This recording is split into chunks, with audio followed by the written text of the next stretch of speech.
నేను చాలా గట్టివాడిని, గుర్తుపెట్టుకోండి. భయాలు లేవు నాకు. ఎంత మొండివాడినో, ఎంత పట్టు పడితే వదలను, గుర్తుపెట్టుకోండి.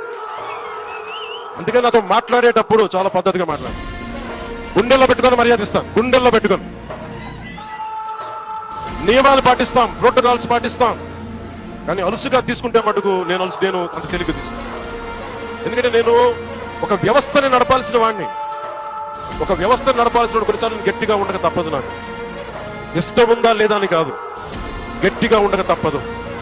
నేను మీకు మాట ఇచ్చాను, లా అండ్ ఆర్డర్ చాలా చాలా బలంగా ఉంటుందని చెప్పాను. ఆయన చెప్పిన బాధ నాకు అర్థమవుతా ఉంది. అట్రాసిటీ కేసుల గురించి ఏమంటారని. అది ఖచ్చితంగా అది ఉమ్మడి మనకి తెలుగుదేశం నాయకులు ఇచ్చిన ప్రణాళిక. అది కూటమి తీసుకుంది, ఖచ్చితంగా చేస్తాం అది. కానీ ఇది ఆ సందర్భం కాదు. ఇది జనవాణి కార్యక్రమం కాదు. ఇది మాట్లాడటానికి ఇది ఆత్మీయ సభ. ఇది